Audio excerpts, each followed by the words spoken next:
Welcome back guys. अच्छा, last class में हमने देखा था कि अगर हमारे पास एक एरे हो उसमें से मैक्सिमम वैल्यू और मिनिमम वैल्यू किस तरह से फाइंड आउट करते हैं। अच्छा, आज हमारे पास एक टास्क है। जैसे ये एक एरे है, हमारा टास्क ये है कि हमने उसमें से फर्स्ट मैक्सिमम, सेकंड मैक्सिमम या फिर थर्ड मैक्सिमम फाइंड आउट करना हो तो किस तरह से करेंगे, या फिर इसी तरह फर्स्ट मिनिमम सेकंड मिनिमम किस तरह से फाइंड आउट करेंगे। जैसे इस एरे में से 9 जो है वो फर्स्ट मैक्सिमम है, उससे कम 6 है, उससे कम 5 है, ठीक है। और इसी तरह जो फर्स्ट मिनिमम नंबर है हमारे पास वो 1 है, सेकंड मिनिमम नंबर 3 है और थर्ड मिनिमम नंबर 5 है। अच्छा, अभी हम सबसे पहले हम देखते हैं कि अगर हमने फर्स्ट मैक्सिमम फाइंड आउट करना हो, सेकंड और थर्ड, वो किस तरह से करते हैं। उसका लॉजिक बिल्कुल सिंपल है। अगर ये हमारे पास वैल्यूज स्टोर हैं एरे में रैंडमली, अगर एरे को हम सॉर्ट कर दें, जैसे 9 है वो स्टार्ट में आ जाए एरे के, उसके बाद 6 आ जाए, फिर 5, इसी तरह 3 और 1 आ जाए। अगर हमारे पास इस तरह से एरे में वैल्यू स्टोर हो जाएं तो हम कहेंगे कि जो 0th इंडेक्स पे वैल्यू पड़ी है वो फर्स्ट मैक्सिमम है, जो फर्स्ट इंडेक्स पे पड़ी है वो सेकंड मैक्सिमम है, इसी तरह जो सेकंड इंडेक्स पे वैल्यू पड़ी हुई है वो थर्ड मैक्सिमम वैल्यू है। इसको आप असेंडिंग ऑर्डर में स्टोर कर लो या फिर डिसेंडिंग ऑर्डर में स्टोर कर लो, वो फ़र्क नहीं पड़ता। बट अगर आपको एक करना आ गया तो दूसरा ऑटोमेटिकली हो जाएगा। जैसे डिसेंडिंग ऑर्डर में किस तरह से होगा, इधर 1 आ जाएगा, फिर 3 आ जाएगा, 5, 6 और 9 लास्ट पे आ जाएगा, ऐसे। अच्छा, तो सबसे पहले हमारा काम क्या है, ये एक एरे है, हमने इसको सॉर्ट करना है असेंडिंग ऑर्डर में, इस ऑर्डर में, ठीक है। इसमें बाद में करेंगे। अच्छा, सबसे पहले हम लॉजिक देख लेते हैं, उसके बाद कोड की तरफ बाद में आएंगे ताकि आपको सही समझ आ जाए। हम लूप इधर से स्टार्ट करेंगे। हम कहेंगे कि हमारा ith वेरिएबल है वो इधर है और जो सेकंड लूप है वो इधर से स्टार्ट करेंगे। एग्जांपल के तौर पे अभी हमने उसका नाम j रख दिया है। अभी हम इधर क्या करने लगे हैं, हम कंपेयर करने लगे हैं कि अगर तो i वैल्यू लेस देन है j से, क्या कर दो, स्वैप कर दो। मतलब 5 इधर स्टोर कर दो और 3 इधर स्टोर कर दो, ठीक है। ये i अभी इधर ही रहेगा। फिर उसके बाद हम j को इधर शिफ्ट करेंगे। j हमारा इधर आ गया। फिर इसको और इसको कंपेयर करेंगे, i को और j को। अगर i लेस देन है तो स्वैप कर दो। तो अभी i की वैल्यू ग्रेटर देन है j से, तो अभी हम स्वैप नहीं करेंगे, अभी हम नेक्स्ट वैल्यू पे मूव कर जाएंगे और इधर चेक करेंगे क्या i लेस देन है j से। j हमारा ये है तो यस। फिर हम क्या करेंगे, 5 की जगह पे 9 को स्टोर कर देंगे और 9 की जगह पे 5 को स्टोर कर देंगे और इसी तरह j को इधर मूव कर देंगे। i हमारा उधर स्टार्ट में ही है और ये वाली वैल्यू चेक करेंगे क्या 9 लेस देन है 6 से। सो 9 इज नॉट लेस देन 6। तो अभी हम कोई चेंजिंग नहीं करेंगे। अभी देखो जो 0th इंडेक्स है उस पर हाईएस्ट वैल्यू स्टोर हो गई है। अभी हम i को आगे मूव करवा देते हैं। इसको मैं रेज करता हूँ सारे को एक दफ़ा। अच्छा, i हमारा इधर था ना, i को हम फिर इधर मूव करवा देंगे और j को इधर से स्टार्ट करेंगे और चेक करेंगे क्या i लेस देन है j से। अगर तो है तो स्वैप कर दो वैल्यूज़ को, तो अभी तो नहीं है। फिर हम j को इधर मूव करवा लेंगे और फिर चेक करेंगे क्या 3 लेस देन है 5 से। तो यस, 3 इज लेस देन 5। तो क्या करो, स्वैप कर दो। 5 इधर आ जाएगा और 3 इधर आ जाएगा, ठीक है। उसके बाद j को इधर शिफ्ट कर देंगे। अभी हम किस किस को कंपेयर कर रहे हैं, 5 को और 6 को। क्या 5 लेस देन है 6 से। सो यस, 6 इधर आ जाएगा और 5 इधर चला जाएगा। तो ये देखो जो दो वैल्यूज़ हैं हमारे पास ये सॉर्ट हो गई। इसी तरह ये बाकी जो 3 हैं इनको भी हम सॉर्ट कर लेंगे। i अगली दफ़ा इधर आ जाएगा और j इधर आ जाएगा। तो ये तो है इसके पीछे लॉजिक। अभी हम कोड की तरफ आते हैं, फिर आपको सही क्लियर हो जाएगा। अच्छा, ये एरे में मैंने वैल्यू वैसे ही स्टोर कर दी हैं जो हमने इधर स्टोर करवाई हुई हैं। अभी हमने क्या करना है, लूप लगाना है ना, 2 लूप लगाने हैं। अभी हमने लूप के अंदर एक और लूप लगाना है, तो उसके लिए 2 वेरिएबल बना लेते हैं। जैसे i उसमें 0 स्टोर करते हैं और j उसमें भी 0 स्टोर कर दें अगर। और जो हमारा फर्स्ट लूप है उसको स्टार्ट करते हैं कि जब तक i लेस देन है 5 से। इस एरे की लेंथ 5 है ना, तो हमने लूप तो ये लूप भी 5 दफ़ा ही चलेगा, मतलब 0 से स्टार्ट होगा और 4 तक चलेगा, और उसके बाद i प्लस प्लस कर देंगे ताकि ये वाला लूप जो है इनफाइनाइट ना हो जाए। और इसके अंदर हमने एक और लूप लगाना है, बट उससे पहले हम क्या करेंगे, j is equal to i plus 1 कर देंगे, क्योंकि i जो है उसको हम इधर से स्टार्ट करना चाह रहे हैं और j वाला लूप जो है वो इधर से स्टार्ट करना चाह रहे हैं, मतलब वो एक स्टेप आगे होगा आउटर लूप से। हमने इनर लूप और आउटर लूप ऑलरेडी डिस्कस कर लिया है। इधर इनर लूप लगाएंगे कि जब तक j लेस देन है 5 से ये इनर लूप रन करते रहो और j की वैल्यू इंक्रीमेंट कर दो। अभी हम कंडीशन लगाते हैं कि अगर तो num का जो i है वो लेस देन है num के j से, तो क्या करो, हमने वैल्यू स्वैप करनी है। इधर इसका क्या मतलब है कि अगर num का जो i है, मतलब num का 0th इंडेक्स अगर लेस देन है num के फर्स्ट इंडेक्स से, तो क्या करो, वैल्यूज को स्वैप कर दो।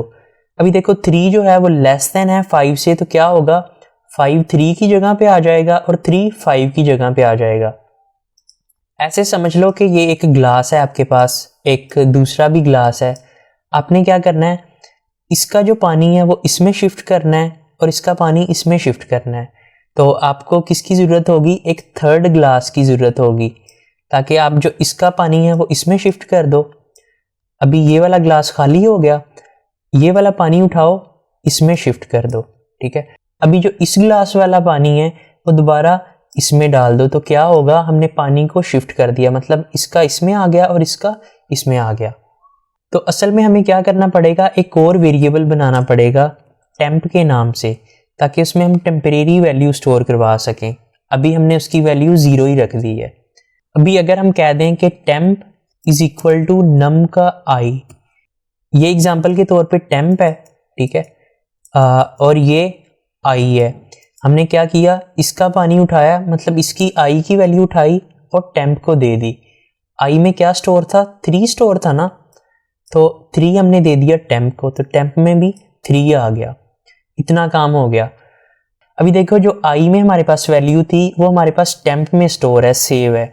अभी हम क्या करेंगे, ये वाली वैल्यू उठाएंगे, ये j है हमारे पास, और j की वैल्यू i में स्टोर कर देंगे। तो इधर हम कहते हैं कि num का जो i है उसमें वैल्यू स्टोर कर दो num के j की। j में क्या पड़ा है, 5 पड़ा है, तो 5 स्टोर हो जाएगा जाके किसमें, i में, तो 3 की जगह पे आ जाएगा 5। इधर भी 5 आ गया, इधर भी 5 आ गया, ऐसे ही है ना। अभी हमने क्या करना है, ये जो टेम्प में वैल्यू पड़ी है ना, अगर ये वाली वैल्यू हम j में स्टोर करवा दें तो इधर भी 3 आ जाएगा। इधर आके हम कहते हैं कि num का जो j है वो इक्वल है किसके, टेम्प के। असल में ये देखो हम क्या कर रहे हैं, वैल्यूज़ को स्वैप कर रहे हैं। एक हमने टेम्परेरी वेरिएबल बनाया, उसमें पहले i की वैल्यू स्टोर कर दी। अभी हमारे पास i की वैल्यू तो स्टोर है, ठीक है, टेम्प के अंदर। फिर हमने j की वैल्यू उठाई और वो i को दे दी। अब j की वैल्यू i में चली गई। अभी j में भी वैल्यू हमने स्टोर करवानी है ना। j में वैल्यू कौन सी स्टोर करवानी है, जो i में थी। i की वैल्यू हमने किस में स्टोर की थी, टेम्परेरी में की थी ना। तो टेम्प से वैल्यू उठाएंगे और j को दे देंगे, तो ये वैल्यू को स्वैप कर देगा, मतलब 3 5 की जगह पे चला जाएगा और 5 3 की जगह पे चला जाएगा। और फिर हमने j की वैल्यू इंक्रीमेंट कर दी ताकि लूप इनफाइनाइट ना बन जाए। अच्छा, ये वाला कोड क्या कर रहा है, एरे को सॉर्ट कर रहा है। अभी हमारे पास एरे सॉर्ट हो गई है, मतलब 9 स्टार्ट में आ जाएगा, उसके बाद 6 आ जाएगा, 5 3 और 1। अभी उस एरे को हमने प्रिंट भी करवाना है। उसके लिए आप वाइल लूप भी यूज़ कर सकते हो, फॉर लूप भी यूज़ कर सकते हो। अभी हम फॉर लूप का यूज़ कर लेते हैं कि i इज इक्वल टू 0। हमने लूप 0 से स्टार्ट करना है और कहते हैं कि जब तक i लेस देन है 5 से इसमें इंक्रीमेंट कर दो और इस लूप को रन करते रहो। अगर हम सी आउट कर दें num का ith, तो हमारे पास वैल्यूज़ प्रिंट हो जाएंगी। ये वाला लूप क्या कर रहा है, जस्ट वैल्यूज़ को प्रिंट कर रहा है, और इतना जो कोड है ये क्या कर रहा है, एरे को सॉर्ट कर रहा है। एक दफ़ा इसको रन करते हैं।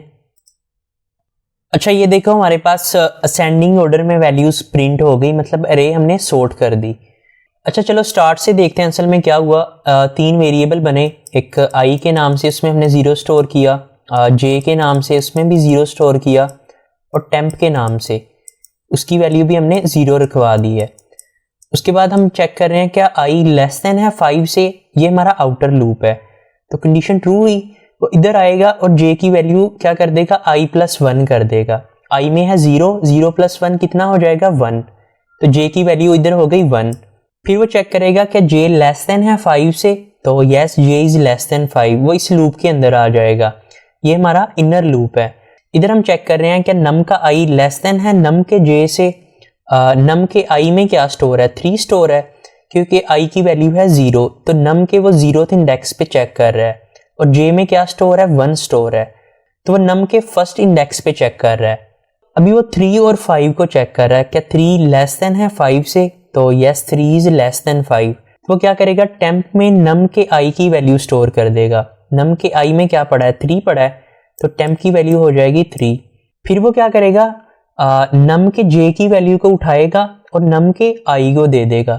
j में क्या पड़ा है, num के j में 5 पड़ा है ना, तो 5 को उठाएगा और इधर num के i को दे देगा, तो इधर भी 5 स्टोर हो जाएगा। उसके बाद वो क्या करेगा, टेम्प की वैल्यू को उठाएगा और num के j को दे देगा। टेम्प में क्या स्टोर है, 3 स्टोर है ना, तो 3 स्टोर कर देगा वो num के j में, तो इधर 5 की जगह पे आ जाएगा 3। तो इधर देखो, इधर पहले 3 था, इधर 5 था, हमने क्या किया, वैल्यूज को स्वैप कर दिया। 3 की जगह पे 5 आ गया और 5 की जगह पे 3 आ गया। उसके बाद हम क्या कर रहे हैं, j की वैल्यू एक इंक्रीज कर रहे हैं, j की वैल्यू हो जाएगी 1 से 2 हो जाएगी। फिर इधर से हम ऊपर जाएंगे और चेक करेंगे क्या j लेस देन है 5 से, तो 2 इज लेस देन 5। फिर इधर आके वो चेक करेगा क्या num का i लेस देन है num के j से। num के j में क्या स्टोर है, 1, तो 5 इज नॉट लेस देन 1, मतलब वो इफ स्टेटमेंट नहीं चलाएगा और j की वैल्यू एक इंक्रीज कर देगा। j की वैल्यू 2 से हो जाएगी 3, j इधर हमारा आ गया है। फिर इधर से वो ऊपर जाएगा और अभी भी कंडीशन ट्रू है, और फिर चेक करेगा क्या num का i लेस देन है num के j से। i में क्या स्टोर है, मतलब num के i में 5 स्टोर है, तो यस 5 इज लेस देन 9, क्योंकि j इधर शिफ्ट हो गया है। तो फिर वो क्या करेगा, num के i से वैल्यू को उठाएगा और टेम्प को दे देगा। num के i में स्टोर है 5, तो टेम्प की जगह पे आ जाएगा 5। फिर हम कह रहे हैं कि num के j से वैल्यू को उठाओ और num के i को दे दो। num के j में है 9, तो 5 की जगह पे आ जाएगा 9, और फिर टेम्प से वैल्यू को उठाएंगे और num के j को दे देंगे। टेम्प में है 5, तो num के j में है 9, 9 की जगह पे आ जाएगा 5, और फिर j की वैल्यू एक हम इंक्रीज कर देंगे, j की वैल्यू हो जाएगी 3 से 4। और फिर ऊपर जाके वो चेक करेगा कंडीशन ट्रू है अभी भी। फिर वो इफ कंडीशन को चेक करेगा, क्या num का i लेस देन है num के j से। j हमारा इधर शिफ्ट हो गया है क्योंकि j की वैल्यू 4 है, तो वो num के 4th इंडेक्स पे चेक कर रहा है। तो num के i में क्या स्टोर है, 9 स्टोर है, तो 9 is not less than 6, 9 is greater than 6। वो इफ स्टेटमेंट को नहीं चलाएगा और j की वैल्यू एक इंक्रीज कर देगा, j की वैल्यू हो जाएगी 5। j की वैल्यू 5 हो गई। फिर वो इधर से ऊपर जाएगा और चेक करेगा क्या 5 इज लेस देन 5, तो 5 इज नॉट लेस देन 5। वो इस लूप से बाहर आ जाएगा और इधर आके i की वैल्यू एक इंक्रीज करेगा, i की वैल्यू हो जाएगी 0 से 1। फिर इधर से हम ऊपर जाएंगे और चेक करेंगे क्या i लेस देन है 5 से। i में है 1, तो yes i is less than 5। वो इधर आएगा और j की वैल्यू क्या कर देगा, i प्लस 1 कर देगा। i में क्या स्टोर है, 1 स्टोर है, j की वैल्यू क्या कर देगा, 1 प्लस 1 2 कर देगा, तो 5 की जगह पे j की वैल्यू 2 आ जाएगी। इसको मैं इरेज करता हूँ सारे को। अच्छा, हमारा जो i था उसकी वैल्यू क्या है, 1 है, मतलब i इधर आ गया है, और j की वैल्यू क्या है, i प्लस 1 है, मतलब 2 है, j हमारा इधर आ गया है। अच्छा, उसके बाद j की वैल्यू क्या है, अभी j की वैल्यू है इधर 2, मतलब वो चेक कर रहा है कि 2 लेस देन है 5 से, तो यस। वो क्या करेगा, इफ कंडीशन को फिर चेक करेगा क्या num का i लेस देन है num के j से। num के i में क्या स्टोर है, 3, तो 3 इज नॉट लेस देन 1। वो क्या करेगा, इस इफ को नहीं चलाएगा और j की वैल्यू एक इंक्रीज करेगा सिंपली। तो इधर हम आ गए हैं, j की वैल्यू हो गई है 2 से 3 हो गई है। फिर वो ऊपर आएगा, कंडीशन ट्रू है, और फिर चेक करेगा 3 को और 5 को, क्या 3 लेस देन है 5 से, तो यस 3 इज लेस देन 5। फिर हम क्या करवा रहे हैं, नम के आई से वैल्यू को उठा रहे हैं और टेम्प में स्टोर करवा रहे हैं। नम के आई में है 3, तो टेम्प में हम स्टोर करवा रहे हैं असल में 3। नम के जे से वैल्यू को उठा रहे हैं और नम के आई में स्टोर करवा रहे हैं। नम के जे में है 5, तो 3 की जगह पे आ जाएगा 5। और इसी तरह टेम्प से वैल्यू को उठाएंगे और नम के जे को दे देंगे। टेम्प में 3 है ना, तो 5 की जगह पे आ जाएगा 3। तो ये देखो वैल्यू स्वैप हो गई।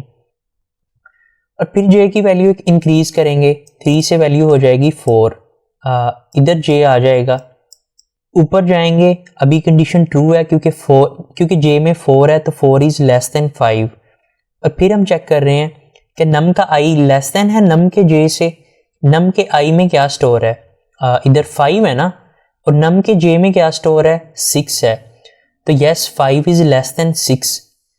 नम के आई से वैल्यू को उठाओ और टेम्प में स्टोर करवा दो, मतलब ये जो 5 है वो इधर स्टोर हो जाएगा, और नम के जे से वैल्यू को उठाओ और नम के आई को दे दो, तो ये जो 6 है ये इधर 5 की जगह पे स्टोर हो जाएगा। और फिर टेम्प से वैल्यू को उठाओ और नम के जे को दे दो। टेम्प में क्या स्टोर है, 5, तो इधर 5 आ जाएगा। और फिर हम वैल्यू एक इंक्रीज कर रहे हैं, जे की वैल्यू हो जाएगी 5। और फिर हम चेक करेंगे क्या 5 लेस देन है 5 से, कंडीशन फॉल्स हो गई। फिर वो आई की वैल्यू एक इंक्रीज कर देगा, आई की वैल्यू हो जाएगी 2। और उसके बाद हम इधर से ऊपर जाएंगे, तो 2 इज लेस देन 5, वो क्या करेगा, j is equal to i plus 1। I में क्या स्टोर है, 2 है, 2 प्लस 1 कितना हो जाएगा, 3, तो j की वैल्यू हो जाएगी 3। और आई की वैल्यू कितनी है, 2 है। आई जो है वो हमारा इधर है और j जो है वो इधर है। इधर हम चेक कर रहे हैं कि j लेस देन है 5 से, तो 3 इज लेस देन 5। फिर हम इफ कंडीशन चेक करेंगे, क्या 1 लेस देन है 3 से, क्योंकि नम के आई में 1 स्टोर है और नम के जे में 3 स्टोर है, तो yes 1 is less than 6। Temp में हम क्या करवा रहे हैं, 1 स्टोर करवा रहे हैं, नम का आई स्टोर करवा रहे हैं, तो इधर 1 आ जाएगा। और जे की वैल्यू उठाएंगे, नम के आई में स्टोर करवा देंगे, तो 3 की जगह पे 1 की जगह पे आ जाएगा 3। और टेम्प की वैल्यू नम के जे में स्टोर करवा देंगे, तो टेम्प में है 1, तो 3 की जगह पे 1 आ जाएगा। और फिर j की वैल्यू एक इंक्रीज करेंगे, तो j हमारा इधर आ गया है, तो j की वैल्यू 4 है। तो फिर हम चेक करेंगे 4 is less than 5, condition true. और फिर चेक करेंगे कि नम का आई लेस देन है नम के j से। नम के आई में है 3 और नम के j में है 5, तो यस 3 इज लेस देन 5। नम के आई से वैल्यू को उठाओ और टेम्प में स्टोर करवा दो, तो 3 इधर आ जाएगा। और j की वैल्यू किस में स्टोर कर दो, नम के आई में स्टोर कर दो, तो इधर 3 की जगह पे आ जाएगा 5 आ जाएगा। और फिर टेम्प से वैल्यू को उठाओ और नम के j को दे दो। टेम्प में है 3, तो इधर 5 की जगह पे आ जाएगा 3। और फिर j की वैल्यू को एक इंक्रीज कर देगा, 5 हो जाएगी। और फिर चेक करेगा क्या 5 लेस देन है 5 से, कंडीशन फॉल्स हो गई। फिर वो क्या करेगा, नीचे आएगा और आई की वैल्यू एक इंक्रीज कर देगा, 2 से हो जाएगी 3। और ऊपर जाएगा और चेक करेगा कि आई लेस देन है 5 से, आई में 3 है, तो 3 इज लेस देन 5। जे की वैल्यू कर दो आई प्लस 1, मतलब जे की वैल्यू कर दो 4, तो इधर 5 की जगह पे आ जाएगा 4, क्योंकि आई में 3 है ना, तो 3 प्लस 1 4 हो जाएगा। इसको मैं रेज करता हूँ एक दफ़ा। आई की वैल्यू है हमने की 3 की है ना, तो आई इधर शिफ्ट हो जाएगा और जे इधर शिफ्ट हो जाएगा। ये भी मैं इरेज करता हूं। अभी वो चेक कर रहा है क्या जे लेस देन है 5 से, जे की वैल्यू है 4, तो यस 4 इज लेस देन 5। फिर हम इफ कंडीशन चेक करेंगे, क्या नम का आई लेस देन है नम के जे से। नम के आई में क्या स्टोर है 1, तो यस 1 इज लेस देन 3। तो क्या करो, नम के आई से वैल्यू को उठाओ और टेम्प को दे दो। नम के आई में है 1, तो इधर टेम्प की जगह पे 1 आ जाएगा। और नम के जे से वैल्यू को उठाओ और नम के आई को दे दो। नम के जे में क्या है 3 है ना, तो 3 इधर स्टोर हो जाएगा। और टेम्प से वैल्यू को उठाओ और नम के जे को दे दो। टेम्प में है 1 तो नम के जे में क्या आ जाएगा, 1 आ जाएगा। और फिर इसी तरह जे की वैल्यू एक इंक्रीज कर दो, जे की वैल्यू वो कर देगा 4 से 5 और फिर ऊपर जाएगा और चेक करेगा क्या 5 लेस देन है 5 से, तो 5 इज़ नॉट लेस देन 5, वो इधर आएगा और आई की वैल्यू एक इंक्रीज कर देगा, 3 से कर देगा 4 और ऊपर जाएगा चेक करेगा क्या 4 लेस देन है 5 से, तो कंडीशन ट्रू हो गई। तो आई में क्या स्टोर है, 4 है, तो जे की वो वैल्यू क्या कर देगा, आई प्लस 1 कर देगा, मतलब 5 कर देगा, तो जे की वैल्यू 5 ही रहेगी। अभी जो आई है वो 4th इंडेक्स पे है और जे की वैल्यू हमने 5 स्टोर की हुई है, ऐसे ही है ना। अभी वो इधर आके चेक कर रहा है कि जे लेस देन है 5 से, जे में क्या स्टोर है, 5 स्टोर है ना, तो 5 इज़ नॉट लेस देन 5, वो इस इनर लूप को नहीं रन करेगा और सिंपली क्या करेगा, आई की वैल्यू एक इंक्रीज कर देगा, आई की वैल्यू हो जाएगी 5। फिर वो इधर से ऊपर जाएगा, चेक करेगा क्या 5 लेस देन है 5 से, तो 5 इज़ नॉट लेस देन 5, वो इस सारे लूप को रन नहीं करेगा, इस लूप से बाहर आ जाएगा। तो देखो ये हमारे पास अरे जो है ये सॉर्ट हो गई, पहले 9 आ गया, फिर 6, 5, 3 और 1 और फिर नीचे आके हम क्या करवा रहे हैं, इन वैल्यूज़ को प्रिंट करवा रहे हैं। हमने i इज इक्वल टू 0 कर दिया, मतलब i इधर आ जाएगा और फिर क्या कह रहे हैं, नम का i प्रिंट कर दो। तो पहले उसने क्या किया, 9 प्रिंट किया, फिर उससे नेक्स्ट आइट्रेशन में हमने i की वैल्यू एक इंक्रीज कर दी इधर, तो i इधर आ जाएगा और नम का i हमने प्रिंट करवाया तो ये 6 प्रिंट हो गया। तो इस तरह से हम अरे को सॉर्ट कर सकते हैं। तो अगर इधर आके हम सारी वैल्यू प्रिंट ना करवाना चाहें, जस्ट हम कह दें कि आपका जो फर्स्ट मैक्सिमम नंबर है वो नम का 0 है, इसी तरह थर्ड मैक्सिमम नम का सेकंड इंडेक्स है, तो इस तरह से हम first maximum, second maximum, third maximum value print करवा सकते हैं। ये तो हमने देखा अरे को हम सॉर्ट करते हैं असेंडिंग ऑर्डर में। अगर हमने डिसेंडिंग ऑर्डर में सॉर्ट करवानी हो तो क्या आएगा, लेस देन की जगह पे जस्ट ग्रेटर देन आ जाएगा। एक दफ़ा इसको रन करें अगर, तो ये देखो हमारे पास अरे डिसेंडिंग ऑर्डर में स्टोर हो गई, मतलब पहले इधर 1 स्टोर होगा, फिर 3, इधर 5, फिर 6 और इस तरह 9। तो होप सो आपको इसकी समझ आई होगी, इसकी करो प्रैक्टिस। फिर भी अगर कोई क्वेश्चन वगैरह हो तो कमेंट सेक्शन में आप पूछ सकते हो। तो ओके, फिर अल्लाह हाफिज़, मिलते हैं नेक्स्ट क्लास में।